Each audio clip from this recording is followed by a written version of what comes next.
नमस्कार दोस्तों आज मैं लेके आया हूँ कंप्यूटर की संरचना। जो हम क्रैश कोर्स स्टार्ट किया है हमने कंप्यूटर का, उसका सेकंड पार्ट है ये।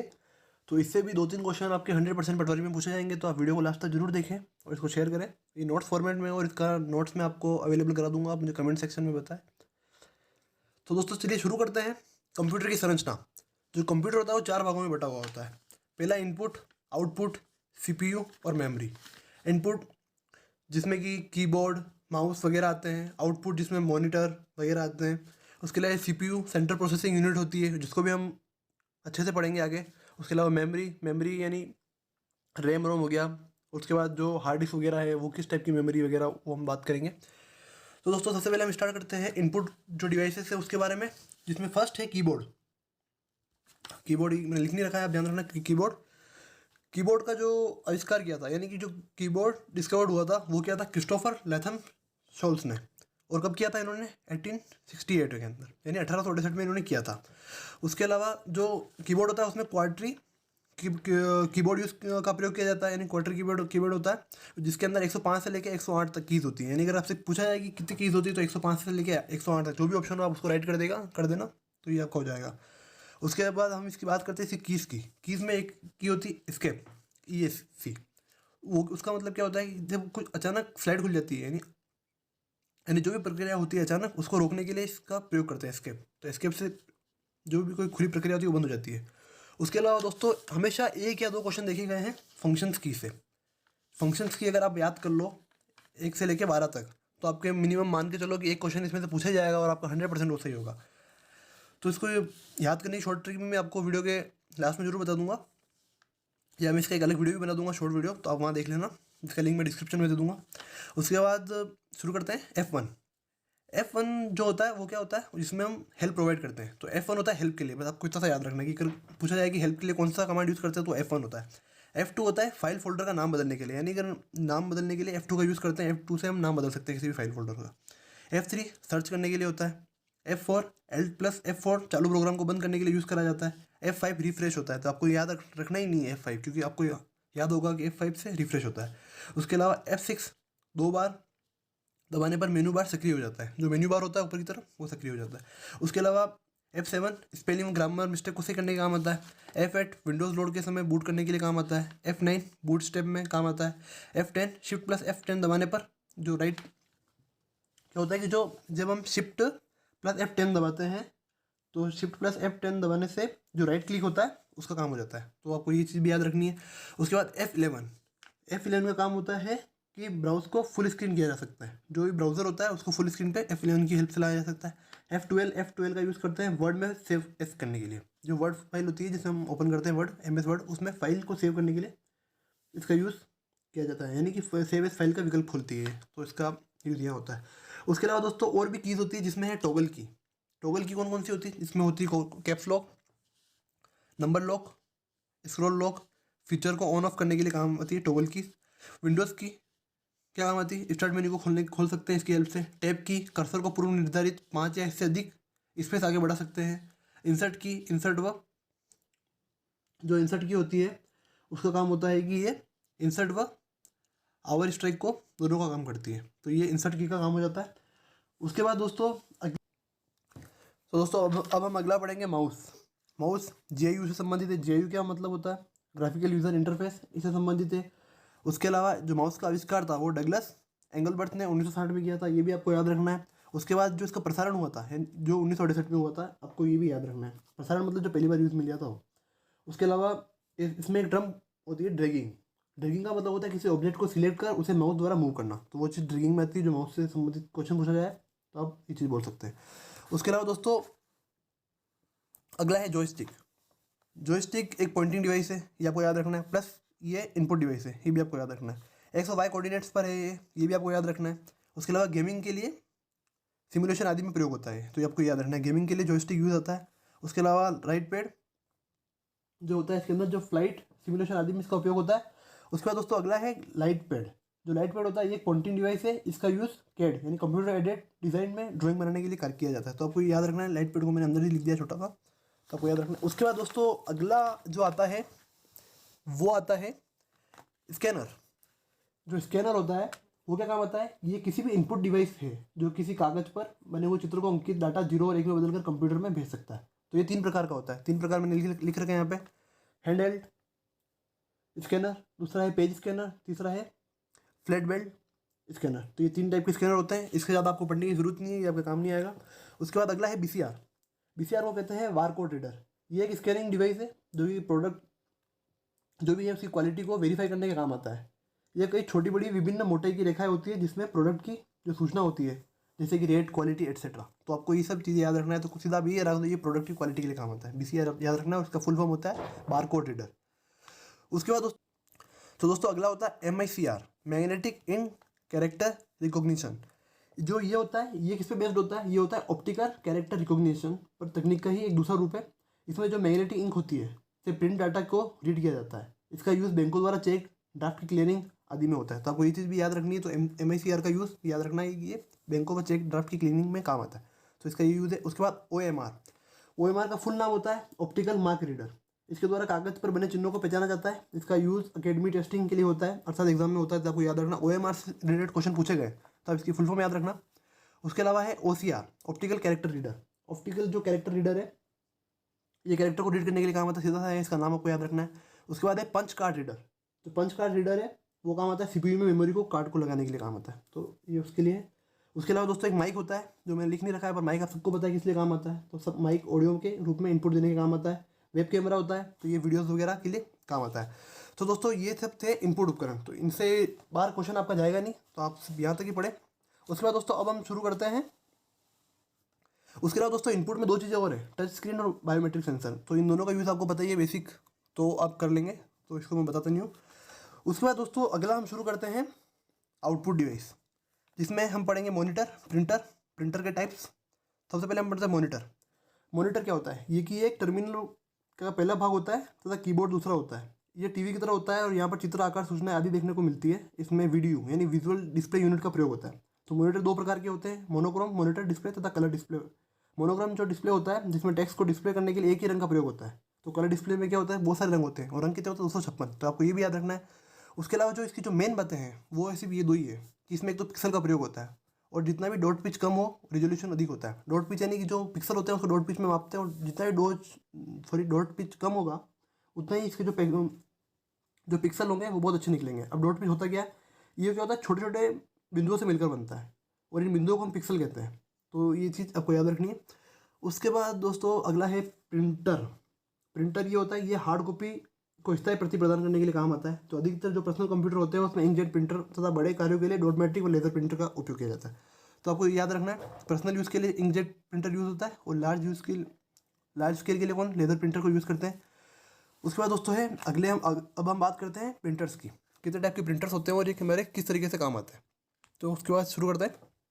सबसे पहला प्रिंटर होता है इम्पैक्ट प्रिंटर। ये इंक पर नोजल द्वारा उछाल करके इस पर प्रिंट किया जाता है। सस्ता प्रिंटर है, DPI में मापा जाता है, यानी डॉट पर इंच में मापा जाता है। DPI आपको याद रखना है, डॉट पर इंच, ये आपको याद रखना है। उसके बाद दोस्तों अगला प्रिंटर है लेज़र प्रिंटर। उच्च गति वाला प्रिंट वाला प्रिंटर है ये। उसके अलावा लेज़र बीम, प्रकाशीय ड्रम तथा आवेशित स्थायी टोनर आदि का प्रयोग किया जाता है। तो आपको ये भी याद रखना है।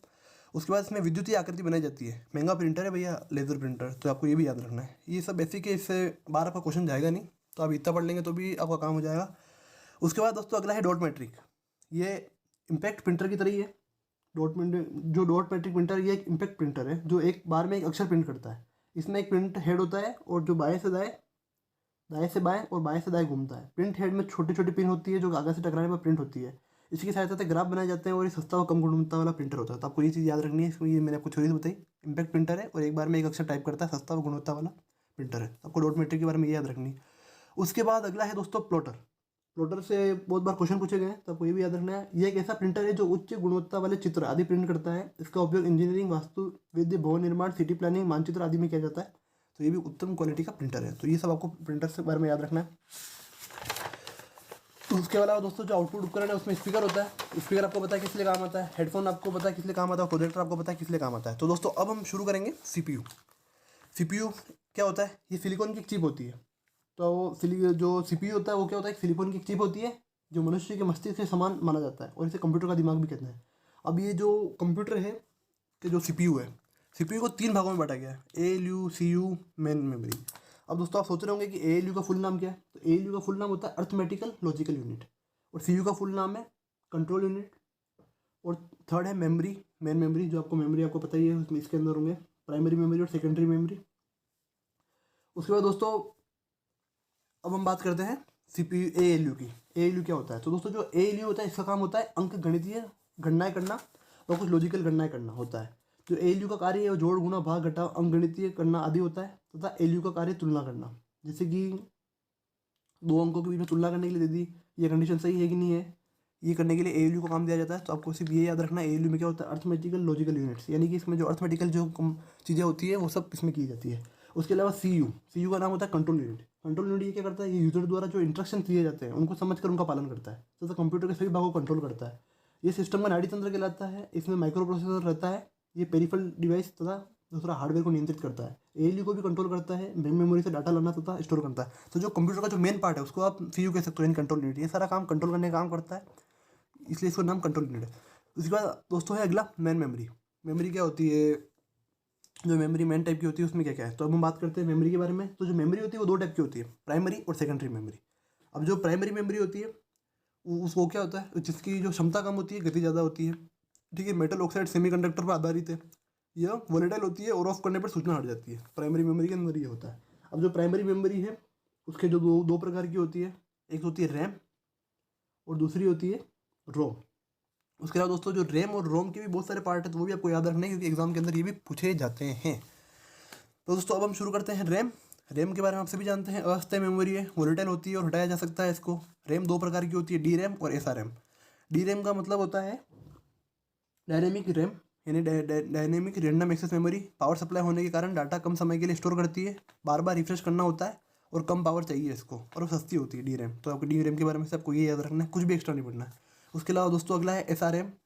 SRAM में डाटा कंप्यूटर चालू तक स्टोर रहता है इसके अंदर, DRAM से कम डाटा स्टोर होता है और SRAM की स्पीड तेज होती है। यानी कि जो अगर आपसे पूछे कि रैम में जो DRAM और SRAM रैम है उसमें से किसकी रैम ज़्यादा होती है, तो आप बता सकते हैं कि SRAM की रैम ज़्यादा होती है। उसके अलावा दोस्तों एक कैश मेमोरी का भी कंसेप्ट है। तो कैश मेमोरी होता क्या है, कैश मेमोरी होता है प्राइमरी का ही एक पार्ट है। उसके अलावा माइक्रो प्रोसेसर और मेन मेमोरी मध्यस्थता का काम करता है, यानी कि जो माइक्रो प्रोसेसर वो मेन मेमोरी है उसके बीच में मध्यस्थता का काम करता है, यानी कि हम कुछ भी डाटा एक बार कॉपी करते हैं तो वो एक बार कैश मेमोरी के रूप में स्टोर वगैरह हो जाता है। उसके अलावा सबसे तेज हुआ सबसे महंगी है, तो आपको ये भी याद रखना है। अगला है दोस्तों रोम। रोम PC बंद करने पर भी डाटा को स्टोर करता है, नॉन वोलेटाइल है, सबको पता है। ये दो टाइप का होता है, PRM, APROM, सॉरी PROM, इसको वो कर देना आप, ये गलती से लिख दिया मैंने। अब इसके डिफरेंस क्या है, इसमें जो यूज़र स्पेशल ऑपरेशन एक बार प्रोग्राम लिखने के बाद रोम जैसा व्यवहार करता है, तो EPROM में ये होता है। EPROM में क्या होता है, UV रेस की हेल्प से प्रोग्राम को हटाकर नया प्रोग्राम लिखा जा सकता है। तो इन दोनों में सिर्फ यही फ़र्क है, आपको सिर्फ ये याद रखना है, इससे ज़्यादा आपको कुछ नहीं पढ़ना है। तो ये इसे रिलेटेड अगर एग्जाम में आपसे क्वेश्चन पूछा जाता है तो आपका क्वेश्चन कंप्लीट हो जाएगा। दोस्तों अब बात करते हैं थर्ड टाइप इसकी जो होती है वो है EPROM। जो EPROM होता है, तो EPROM का मतलब क्या होता है, इलेक्ट्रिकली इरेजेबल प्रोग्रामेबल रोम।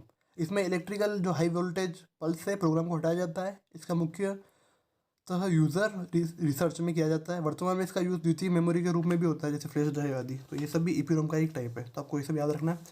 उसके बाद दोस्तों अगली है सेकेंडरी मेमोरी। सेकेंडरी जो मेमोरी है उसमें दो टाइप की है, एक तो मैग्नेटिक डिस्क टाइप की है जिसमें फेरिक ऑक्साइड का लेप होता है, तो आपको ये याद रखना है। उसके बाद दोस्तों अगली है floppy disk, B hard disk और C मैग्नेटिक टेप। ये मैग्नेटिक टेप के तीनों उदाहरण हैं। फ्लॉपी क्या होती है, हार्ड डिस्क क्या होती है, मैग्नेटिक टेप क्या होती है, सबको पता है। इसके अंदर क्या होता है आपको पढ़ने की जरूरत बिल्कुल नहीं है। फ्लॉपी, हार्ड डिस्क और मैग्नेटिक टेप आप ये पढ़ लीजिए, काम हो जाएगा। उसके बाद तीसरा है ऑप्टिकल डिस्क। ऑप्टिकल डिस्क में क्या CD, DVD रोम, फ्लैश मेमोरी और पेन ड्राइव। अब आप सबको क्या इनके पूरा नाम पता होने चाहिए। तो CD का जो पूरा नाम होता है उसका नाम होता है कॉम्पैक्ट डिस्क। DVD का पूरा नाम होता है डिजिटल वर्सेटाइल डिस्क। DVD का नाम होता है digital versatile disc read write. ये आपको याद रखना है। उसके अलावा पेन ड्राइव वगैरह होती है, तो पेन ड्राइव में भी एक स्टोर करने के लिए काम ही आती है, तो ऑप्टिकल डिस्क का उदाहरण है, तो ये भी आपको याद रखना है। तो दोस्तों ये सब हो गई इसकी मेमोरी वगैरह। अब दोस्तों बात करते हैं प्रोग्रामिंग लैंग्वेज। अब प्रोग्रामिंग लैंग्वेजेस में दो टाइप की लैंग्वेज होती है। फर्स्ट होती है लो लेवल लैंग्वेज, जिसमें मशीन लैंग्वेज और असेंबली लैंग्वेज यूज़ होती है। इसमें एक असेंबलर होता है जो मशीन लैंग्वेज को असेंबली में तथा असेंबली लैंग्वेज को मशीन में बदलता है। तो असेंबलर का कार्य क्या होता है, मशीन लैंग्वेज को असेंबली में और असेंबल को मशीन में बदलने का कार्य करता है। दोस्तों आपका सारा कवर होगा, वीडियो देखते जाए। हाई लेवल लैंग्वेज ये होती है आंतरिक प्रणाली पर आधारित नहीं है। उसके अलावा कंपाइलर व इंटरप्रेटर इसका उपयोग किया जाता है। तो ये चीज़ ये हो गई। उसके अलावा बेसिक जो है तो इसका आविष्कार 1964 में थॉमस क्रूज व जॉन केमिनी ने किया था। उसके अलावा जो फोर्ट्रॉन है ये भी एक तरीके की लैंग्वेज है, आपको याद रखना है। लोगो बच्चों के लिए काम आती है। कोबाल कमर्शियल एप्लीकेशन के लिए मैंने बताया था आपको। पास्कल विकास जो पास्कल है, पास्कल का जो विकास किया गया था वो निकोलॉट वर्थ ने किया था। सी डेनिस रिची ने 1972 में बनाया था। इसको मदर लैंग्वेज भी कहा जाता है। C++ जॉन स्ट्रोस्टर्स ने किया था। जावा जो जावा है, जावा का जो आविष्कार किया था वो किया था सम माइक्रो सिस्टम, यानी कि जो जावा है वो सम माइक्रो सिस्टम ने बनाया था। उच्च स्तरीय भाषा है ये। Web page, game, system, software आदि को बनाने के लिए इसका उपयोग किया जाता है। उसके बाद HTML, जो HTML है वो है, इसका पूरा नाम होता है हाइपर टेक्स्ट मार्कअप लैंग्वेज। ये एक वेब पेज बनाने के लिए काम आता है। तो आपको ये सब याद रखना है। सॉरी माफ़ कीजिएगा, तो ये आप यहाँ पर देख लिए। उसके बाद दोस्तों लैंग्वेज ट्रांसलेटर, ये 3 टाइप के होते हैं। आपको तीनों के बारे में पढ़ लेना, काम हो जाएगा आपका। Assembler, compiler, interpreter. जो असेंबलर होता है वो असेंबली लैंग्वेज को मशीन में और मशीन को असेंबली में बदलता है। कंपाइलर क्या करता है, मशीन कोड को प्रोग्राम में बदलता है। इंटरप्रेटर क्या होता है, जो इंटरप्रेटर होता है उसका काम होता है, ये कार्य भी कंपाइलर की तरह ही करता है, परंतु ये कोड की एक लाइन को चेंज करता है। यानी कि ये पूरा नहीं बदलता है, सिर्फ कोड की एक लाइन को चेंज करता है। तो ये सब थी जो कंप्यूटर की संरचना है उससे जुड़ी हुई महत्वपूर्ण बातें। उसके अलावा दोस्तों थोड़ी बहुत चीज़ें और हैं, आप देख सकते हैं। सॉफ्टवेयर क्या होता है तो दोस्तों, हमेशा सॉफ्टवेयर से भी एक आध क्वेश्चन पूछा जाता ही है। तो आप सॉफ्टवेयर को भी समझ लीजिए, आपका जल्दी से काम भी हो जाएगा। तो दोस्तों जो सॉफ्टवेयर जो होता है वो होता है कि जो भी कंप्यूटर है वो एक इलेक्ट्रॉनिक मशीन है जो स्वयं कुछ कार्य नहीं करती है, इसलिए उसको चलाने के लिए प्रोग्राम बनाया जाता है जिससे कंप्यूटर चलाता है। तो इस प्रकार सॉफ्टवेयर उन प्रोग्राम, प्रतिक्रिया और आदेशों का समूह होता है जो कंप्यूटर हार्डवेयर को चलाते हैं और विभिन्न कार्य करते हैं। तो ये सब थी इसकी जो डेफिनेशन मैंने आपको बताई, ये मैंने लिख रखी है। तो ये सिर्फ मैंने शॉर्ट नोट्स बनाया ताकि आप पढ़ सकें। इसकी लैंग्वेज वगैरह भी लिख रखी है, आपको चाहिए मैं आपको वो भी PDF भेज दूँगा। उसके अलावा सॉफ्टवेयर 4 टाइप के होते हैं, सिस्टम, यूटिलिटी, एप्लीकेशन और जनरल पर्पस। अब इन चारों में फ़र्क क्या है। जनरल पर्पस तो आपको पता है कि जो आपको यूज़ करना है उसके हिसाब से आप बनवा सकते हो। एप्लीकेशन सॉफ्टवेयर वो होते हैं कि जो हमारे वास्तविक कार्य करने के लिए लिखे जाते हैं, और ये प्रोग्राम है जो यूज़र को अपनी आवश्यकता के अनुसार बनाए जाते हैं। इसके कई यूज़र को अपनी आवश्यकता के अनुसार बनाए जाते हैं। इसमें कई कार्य जैसे कर्मचारियों के वेतन की गणना करना, यानी कि इस पर एप्लीकेशन पर्पज़ के लिए जो सॉफ्टवेयर बनाया जाता है वो एप्लीकेशन सॉफ्टवेयर कहलाते हैं। यूटिलिटी सॉफ्टवेयर ये वे सॉफ्टवेयर होते हैं जिनकी बार बार आवश्यकता होती है। जैसे कंप्यूटर को उपयोग करने के लिए हम बार बार जिन सॉफ्टवेयर का यूज़ करते हैं ना, तो वो इस के अंदर आते हैं, यूटिलिटी सॉफ्टवेयर के अंदर आते हैं। अब यूटिलिटी सॉफ्टवेयर के अगर आप उदाहरण देखो तो आप देख सकते हो सॉर्टिंग प्रोग्राम्स हो गए, टेक्स्ट एडिटर हो गया, फाइल सॉर्टिंग प्रोग्राम हो गया, डाटा सिलेक्शन प्रोग्राम हो गया, डिस्क मैनेजमेंट प्रोग्राम हो गया। ये एप्लीकेशन सॉफ्टवेयर में आप देखोगे तो MS वर्ड, MS एक्सेल वगैरह इसके उदाहरण हो गए। जनरल पर्पस सॉफ्टवेयर की बात करोगे तो आप इसमें CAD हो गया, ग्राफिकल सॉफ्टवेयर हो गए वगैरह इसके अंदर है। सिस्टम सॉफ्टवेयर ये प्रोग्राम जो होते हैं वो कंप्यूटर को चलाने और उसको कंट्रोल करने के लिए और तथा विभिन्न भागों की देखभाल करने के लिए यूज़ किए जाते हैं, इसलिए इनको सिस्टम सॉफ्टवेयर कहा जाता है। इसके उदाहरण होते हैं कंपाइलर, इंटरप्रेटर और असेंबलर। तो ये 4 टाइप के सॉफ्टवेयर होते हैं, आपको याद रखना है। उसके बाद दोस्तों अगली चीज़ आती है ये मल्टीमीडिया। तो मल्टीमीडिया में क्या होता है, टेक्स्ट होते हैं, ग्राफिक्स होते हैं, एनिमेशन होते हैं, ऑडियो होते हैं, वीडियो होते हैं। ये सब आपको पता है क्या चीज़ें होती है। जो टेक्स्ट होता है वो सूचना प्रदर्शित करने तथा प्रोसेस करने के लिए अल्फ़ाबेटिक कैरेक्टर का प्रयोग होता है। सामान्यतः कंप्यूटर का प्रयोग टेक्स्ट प्रोसेसिंग के लिए किया जाता है। इसके लिए कीबोर्ड, OCR, प्रिंटर आदि का प्रयोग होता है। तो ये भी आपको याद रखना है। उसके बाद ग्राफिक्स है। ग्राफिक्स को आपको पता है इमेज बनाने, प्रोग्राम करने तथा स्टोर करने के लिए काम आता है। ये भी आपको याद रखना है। एनिमेशन, मूविंग इफेक्ट को एनिमेशन कहा जाता है, ये आपको पता होना चाहिए। उसके बाद ऑडियो वीडियो आपको इसके बारे में पता है। तो दोस्तों ये सब बेसिक चीज़ थी। मैं थोड़ा एक्सपेक्ट कर रहा हूँ कि आपको थोड़ा बहुत पता है, इसलिए मैं धड़ा बताता जा रहा हूँ। और इसकी मैंने डेफिनेशन थोड़ी देर साइड में लिख रखी है जो मैं पढ़ भी रहा हूँ, तो वो सिर्फ सुनने के लिए है, इसलिए मैंने इसके अंदर लिखी नहीं है। तो आप वीडियो को शेयर करें, ज़्यादा से ज़्यादा लोगों के पास पहुँचाएँ ताकि वीडियो ज़्यादा से ज़्यादा लोगों के पास पहुँचे और पूरा कंटेंट कवर हो। और दोस्तों जल्दी मिलते हैं इसके अगले पार्ट के साथ, ताकि हम उसके अंदर जो इसके आगे की यूनिट्स है वो कवर करेंगे। दोस्तों आप विश्वास मानिए, अगर आप ये सब पढ़ के चले जाओगे या फिर सुन के चले जाओगे तो भी आपके कम से कम 15 में से 13 क्वेश्चन कहीं नहीं गए कवर हो जाएंगे। तो आप इस वीडियो को लाइक करें, शेयर करें, हमारे चैनल को सब्सक्राइब करें। धन्यवाद दोस्तों।